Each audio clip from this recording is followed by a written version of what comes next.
Hello and welcome back to another episode of Tyler's Tiger Talk. So LSU takes down Arkansas 34-31 in a really close game. It was a razor close game, and I didn't even get to talk about Arkansas last week. I was very busy with exams and schoolwork, so wasn't able to make a video. There's gonna be weeks like that every now and then where I'm too busy to make a video, and unfortunately, last week was one of those weeks, and it sucked because I really wanted to make a video talking about Arkansas. Some of the stuff I was thinking happened. Some of the stuff I wasn't thinking also happened. But yeah, just a really close game. So this video will mainly be about that game. I think I'm just gonna go ahead and do a separate video tomorrow talking about Ole Miss. It's a busy week for LSU, an important week. You're going off a really close victory at home, and now you're going to Ole Miss where it's hard to play, especially in the SEC. You're going to Ole Miss after an Ole Miss team who just lost to Alabama by 2 touchdowns, and Ole Miss wants to prove something. So it's a dangerous game for LSU. But yeah, LSU beats Arkansas, still wins a win. The game last year was just as close with Hornsby in at quarterback. You didn't even have KJ Jefferson. But give props to KJ Jefferson. He played a good game. He's still, a really good quarterback. He's fast. He's big. He can throw the ball. All in all, he played a good game, and that's what made it really close for Arkansas. LSU still got it done. Offense started off slow. Jaden Daniels looked really good in the second half, as per usual. He's fixed that a little bit this year, but the second half is usually his half. Where even last year in the Ole Miss game, couldn't get anything going in the first half, and ended up beating Ole Miss by 45 to what score last year was 45-20. So similar to that, Jaden Daniels goes off in the second half. Brian Thomas Jr. had his game, had his game Neighbors had last week. Neighbors still, even though it wasn't as big of a game as it was with Mississippi State, Neighbors still had a spectacular game, getting touchdowns when he needed. Those two are so prominent to this LSU offense. I think they're so important to have together because they're threats, and obviously Malik Neighbors is your wide receiver one, but right behind him is Brian Thomas Jr. And when you're playing man defense against LSU, most of the time Neighbors is going to get double teamed. And that kind of gives Brian Thomas an opportunity to one-on-ones to go up and get the ball, especially if the DBs are nowhere near as talented, as good as your wide receivers, meaning LSU's wide receivers. So, yeah, the game started off slow for LSU. It was very, very boring first half. You had your field goal. Then you really didn't score till the last, what was it, like 50 seconds or something like that of the second quarter. You had that I think it was Brian Thomas with the touchdown. And it was, I want to say, was that the one? I'm trying to think if that was the one that was underthrown, or if it was I know that underthrown pass I think was in this, I want to say was in the second half. This one was like the little Brian Thomas I think was lined up on the right, and it was a pretty good throw by Jaden Daniels. I want to say it was that. I get it mixed up. Yeah, Jaden Daniels just didn't really have. He had pretty sure he had Brian Thomas earlier in the game, and missed him. Just it was an underthrow. So he underthrew a lot in the first half. Hopefully that's something he can fix. You just get more power under his balls. Pause. You know what I mean. More power under his throws. There we go. That's a little bit better way of saying it. But yeah, he needs to have more power when he's throwing that lob downfield. I'd like to see it. I'd rather see him overthrow it than underthrow it, because you have good receivers to come back and catch the ball, like you had last year with Jere Jenkins when against Ole Miss last year. Jere Jenkins And that was the first touchdown LSU scored that game. Dre Jenkins was an underthrown ball by Jane Daniels. Dre Jenkins was double covered, came back and got the ball. Even though he was wide open, it should have been more overthrown than it was underthrown. I'd like to see Jaden fix that. He still looks so good. I mean,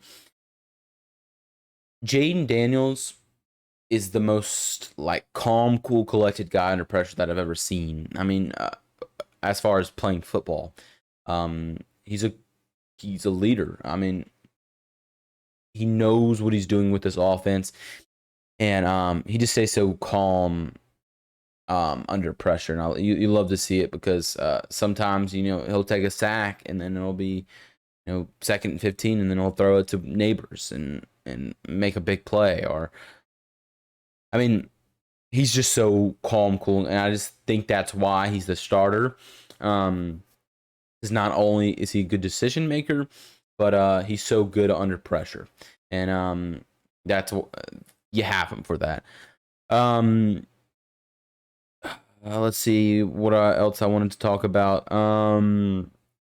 Because I did want to emphasize that Jaden Daniels did not have a good first half. Obviously, you picked it up in the second half, and the offense looked unstoppable in the second half. But Jaden Daniels just a lot of underthrowing, and he just needs to get the ball there. The defense looked pretty good. I mean, you held Arkansas to 13 points in the first half. And they kind of let up in the second half a little bit. But the defense got a lot of pressure this game and had a lot of missed opportunities as far as sacks. But some of that was just KJ Jefferson being a good quarterback, and some of that was just you missing. Not to try to talk about the Ole Miss game, because obviously, like I said, I want to leave that for a separate video. But one thing LSU did last year against Ole Miss was getting pressure to Jackson Dart, especially in the second half, and especially when they finally put in Harold Perkins. That's one of the things Lane Kiffin talked about in his press conference after the game was, they put 40 in, is what he said, something like that. And Harold Perkins had a game. Harold Perkins had that sack late in the second half with, I think there was like 8 seconds left on the clock, and he had that sack against KJ Jefferson, and KJ Jefferson actually fumbled the ball, but landed on top of it. He had a much better game. LSU was getting constant pressure on KJ Jefferson, and that's what you like to see. They were just not capitalizing. I'd love to see LSU scheme up some blitzes. Lining up Harold Perkins on the edge, especially for this game coming up, and blitz them in the A gap. I was watching highlights today of Ole Miss LSU from last year, and one thing they did was LSU brought so much pressure, and you have those guys like Ojolari and Gay, guys you don't have this year. Baskerville. Those guys are gone, but you still have those guys who can still get it done for you against Ole Miss in their O-line. But the blitzes that were schemed, it wasn't just sending everybody all at once. It was, like I said, Harold Perkins was lined up on the edge, and then from the edge, once the ball was snapped, he came in around through the A gap, and that A gap pressure is insane. It's hard for any quarterback to kind of combat, because when there's a guy coming at you, pause, straight at you, it's hard to get away from him when he's in that A gap pressure. Trying to think if there was anything else that I really liked before I get to the negatives. Run game looks better. We kind of saved it for the second half, which I didn't like. I would have liked to see the run game more in the beginning, but that second half you saw Logan Diggs and Caleb Jackson and Josh Williams and all of them getting more touches to kind of run out that clock once LSU took the lead. But Logan Diggs is just really good power back. Same with Caleb Jackson. They're just really good at the position, whether it's you're running to the right, I saw this was, I don't know if it was in the highlights or a film, but Caleb Jackson, the play was blown up and he was running the right, and then he saw it and how it developed, and he was like, you know what, I'm gonna cut this left because I have nothing. Um, was able to run through a man and get a first down off of something that should have been a backfield tackle. So I think going into this game, you got to trust your backs more. Obviously, LSU's going to sling it. I think they're going to sling it a lot because they did that last year in the second half against Ole Miss. But LSU in this game against Arkansas looked very good running the ball. Hopefully, they'll do that more. Logan Diggs is having a lot of success. I talked about this in the beginning of the year. As far as running backs, Jane Daniels is usually your lead rusher, and I said I wanted to see that change, and that has been changing. Let's see the rushing for this. So yeah, Jane Daniels, instead of being first, he was third with 36 rushing yards. Logan Diggs had 97. Williams with 41. Caleb Jackson didn't have that many touches. Like to see him more. But like I said, they're starting to get that running game going, and you saw it with Logan Diggs, and Josh Williams had that big breakout run, was just really excellent blocking by LSU up front. And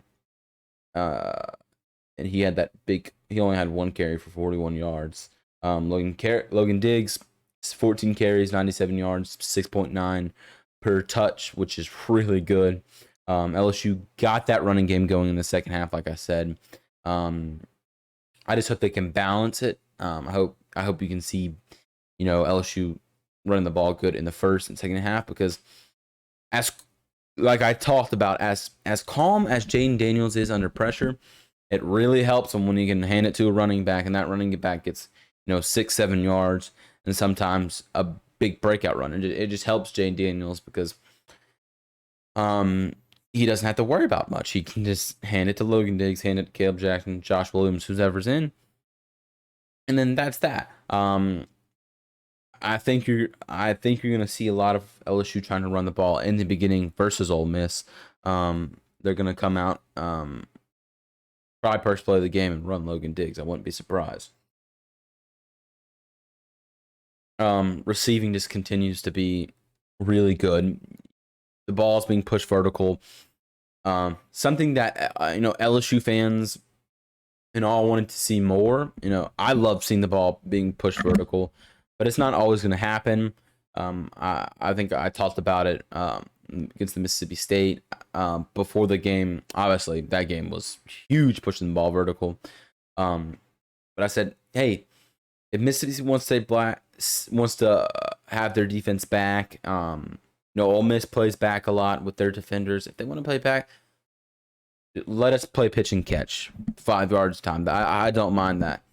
If it wins us a game, it wins us a game. Like obviously, I like seeing big plays by Malik Neighbors, Brian Thomas, Kyron, whoever's catching the ball downfield.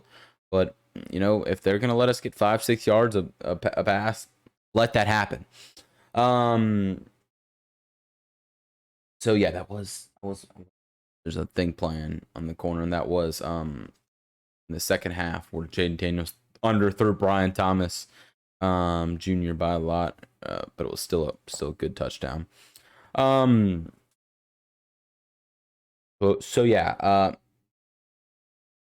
what did I want to talk about? Aaron Anderson looked good. He had that really good slant pass catch. I would like to see him more out there. He only had 2 receptions. I think they're going to try to rotate him in more. Defense. What did I want to talk about with defense? Because there was a lot of Whit Weeks, the freshman, continues to look very good. Just a solid linebacker. I mean, he's a very good tackler. Good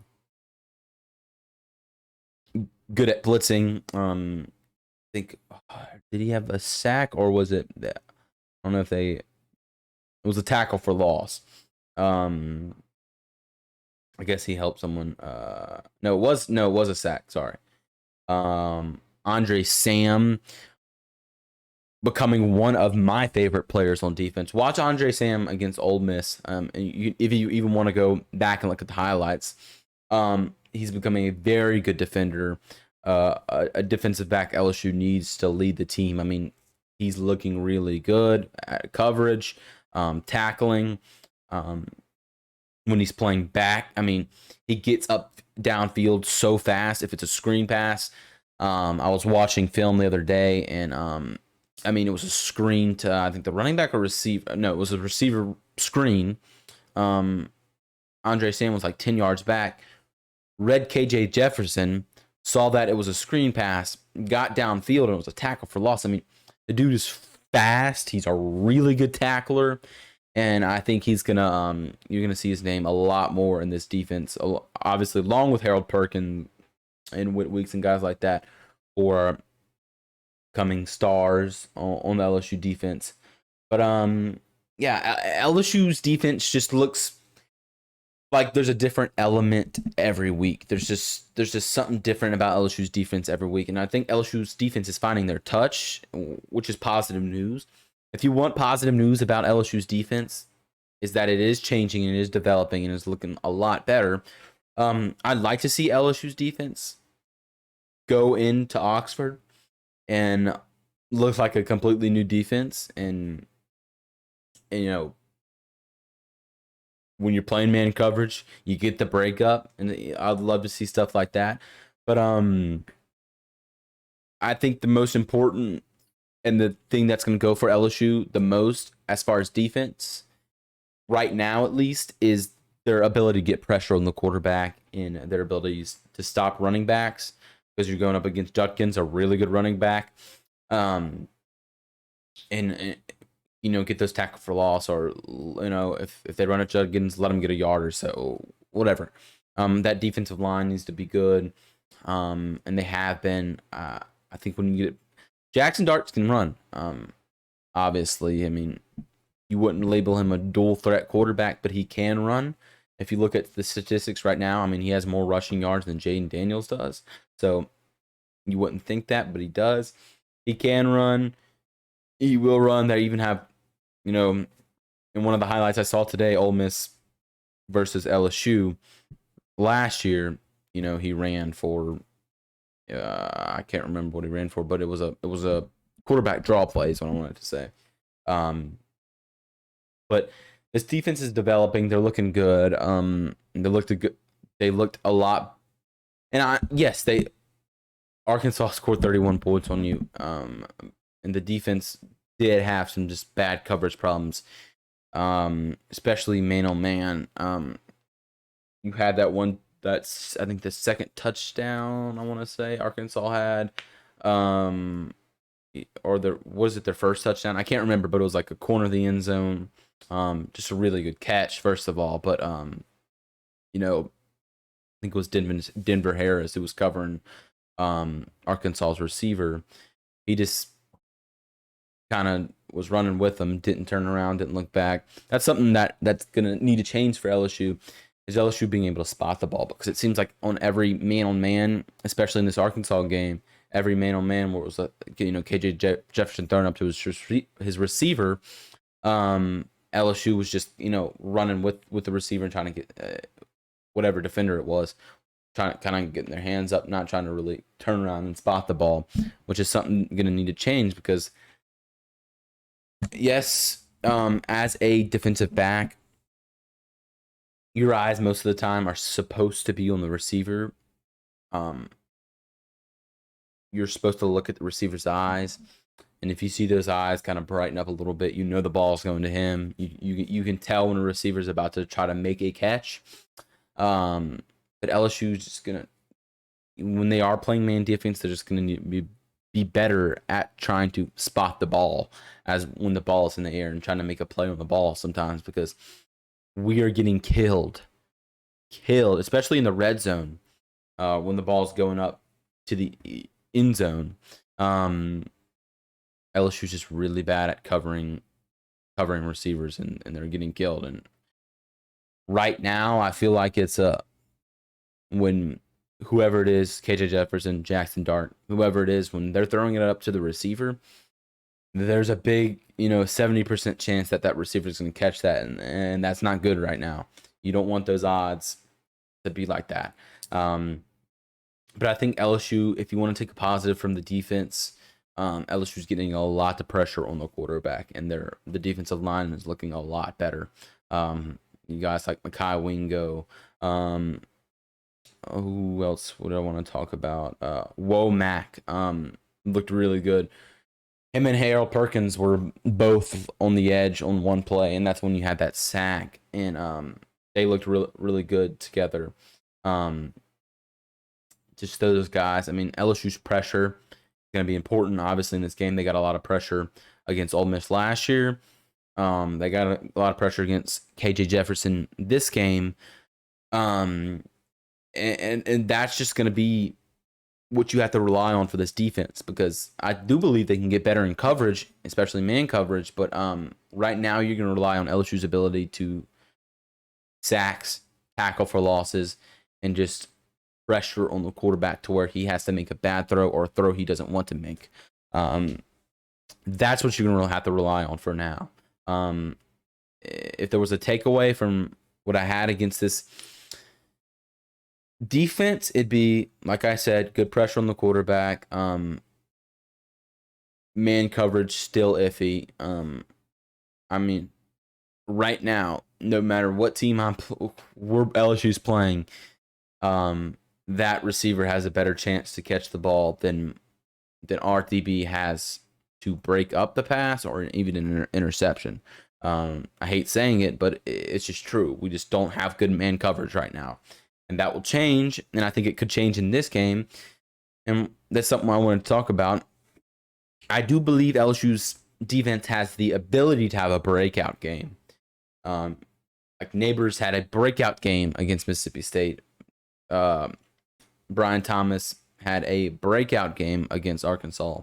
Let's see if if a new player or the defense as a whole can have a breakout game for LSU. Harold Perkins, I want to see a lot of him Saturday. I mean, you saw a lot of him last year against Ole Miss. He made a huge difference in that game against Ole Miss last year. He looked good against pressure. I mean, he got a lot of pressure. Even if I don't see Harold Perkins making sacks or tackle for losses, when I see him pressuring KJ Jefferson, it's still a win for me. It's still a Harold Perkins win for me. And he did a lot of that on Saturday against Arkansas. And, that helps because, sometimes when he was causing that pressure, LSU wasn't able to capitalize and KJ Jefferson got away or made a throw. And that's something I'm about to talk about. Got to give my mouth a rest. So this happened against Alabama last year and made the game closer than it should have been against Alabama last year, if you remember this. Bryce Young was being pressured. LSU abandoned their assignment. I forget. I don't even remember who it was. I'm trying to think. I don't care. I don't remember if it was Ward. Whoever it was, abandoned an Alabama receiver because Bryce Young looked like he was running for it.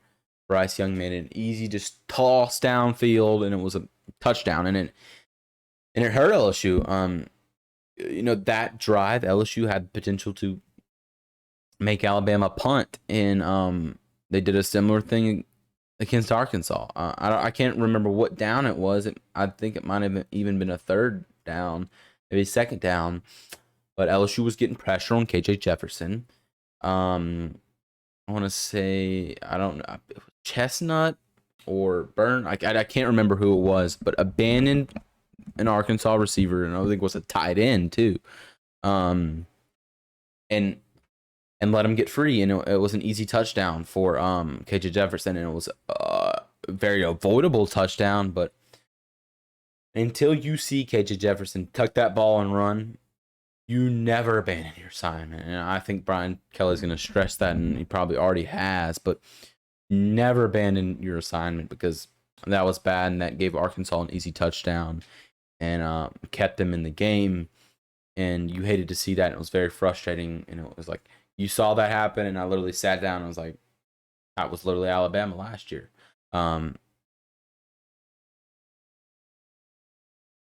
So let's hope LSU doesn't do that again, because a defensive stop like that goes towards your defense. Instead, it was an easy touchdown for Arkansas. Another thing I also wanted to talk about was that Harold Perkins roughing the passer call. Kind of a bullshit call, but I see why they called it. If Harold Perkins really wanted to, I think he could have stopped himself from hitting KJ Jefferson, because that's an easy 3 and out. It was like 3rd and 18, or it was a 3rd and something, and it was BS. LSU could have had a stop there. I don't think it was roughing the passer as much as just a late hit. But they called it BS call, but I don't think you'd call that there. But that's another stop LSU could have had on defense that resulted in an automatic first down. You had those stops here and there where you had them stopped and just a mistake. You need to capitalize on those mistakes. Like you look back at this Arkansas game, and let's say if the quarterback's kind of, the ball's out, let's not touch him, even though it might have been a bullshit call. Let's try not to touch him as much as we can. If KJ Jefferson or whoever's playing quarterback isn't fully out the pocket, isn't past the line of scrimmage, let's not go try to tackle him. Let's keep on our assignment and save a touchdown.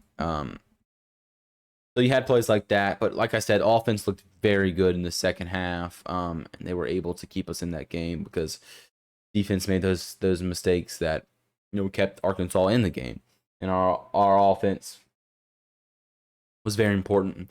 And I'm going to end with this: LSU defense can look a lot better this game. They can be like, oh, this is the defense of old. This is the defense we're used to seeing. They can look like that, but if they don't, LSU's offense is so on fire right now and so good that I don't think it will matter. I think a stop here and there, keeping Ole Miss to a field goal, or having an occasional 3 and out, or or letting them get a couple first downs, then 3 and out, whatever. LSU's offense is so electric and so good right now, one of the best offenses in college football right now. I think that it wouldn't matter how good LSU's defense plays. I think you kind of expecting that in the beginning of the year. You were expecting that against Florida State. Against, even if LSU's defense can't stop Jordan Travis, our offense is so good it'll keep us in the game, and you didn't see that. But you saw that against Mississippi State, how good the offense was, but your defense played good against Mississippi State, so it really didn't matter. But this game against Arkansas, your defense didn't play good at all. They looked better, but they didn't play what you're used to, an LSU defense looking like. But the offense played so spectacular, and especially in the second half, that you didn't have to worry about that defense making a stop. And in the end, LSU offense drove downfield, drained the clock, and it was kind of game over. But yeah, this game against Ole Miss, like I said, your offense just has to keep on doing what it's doing, and I think LSU wins this game. I'd like to see the defense have a really good game. I wouldn't be surprised if it's against Ole Miss. This is an important week for LSU because the next really difficult game you have is against Alabama in November, a month in a few days. So you don't really have that test until Alabama again. So if LSU can beat Ole Miss in a good fashion, I don't think you have much to worry about after this game. So like I said, Jaden Daniels looks really good. I mean, people were doubting him. Um, even part and still they continue to doubt him. But he looks confident, calm. He's pushing the ball vertical. He's giving the people what they want vertical, getting the ball vertical downfield. Malik Neighbors. I mean, the dude is crazy. Good. I think I want to say right now he's third in the nation of receiving yards, 523, and number one right now is 556. So yeah, how many receptions per game? 8. So he has 5 total touchdowns. 16 average yards. I mean, how many receptions? Yeah, 32. I mean, he's looking really good. I want now you kind of got Brian Thomas peeking his head in and saying, "Look, I want some of that." So the offense just looks so good right now. The running game looks so good. Your offensive line is one of the best in the SEC, even though it's still kind of lacking. So that's that. I'm gonna make my video. There was a lot I wanted to even say in this video that I couldn't because I kind of want to save it for tomorrow, for my Ole Miss video. But Arkansas game, a win's a win. Defense didn't look pretty. Your offense didn't even look pretty in the first half. Got the running game going. Got the vertical pass game going. And we'll see how LSU implements this game into how they play against Ole Miss on Saturday. Like I say, leave a like on this video. Consider subscribing. I'm more excited for my video tomorrow because I feel like and I think it'll be a better video tomorrow because I feel like you kind of already heard most of these points since it is already Wednesday on Arkansas, but still wanted to give my opinion on LSU versus Arkansas. But here we go. This is an important game for LSU on Saturday. I cannot wait to talk about it tomorrow, and I'll have that video out kind of similar time to this one. I want to make sure there's nothing that I'm missing. I don't think there is. All right, LSU got it done. Hey, I know what people are thinking. That was too close. Arkansas is always a close game. You can think about that. No matter what, KJ Jefferson played a very good game. So if you were kind of a little bit worried, he's the most dual threat quarterback you're going to play till Milroe, and Milroe himself is not even that completed. So KJ Jefferson, a really good quarterback, and he kept Arkansas in that game. So if you're kind of scared because of that game, don't be. As always, go Tigers.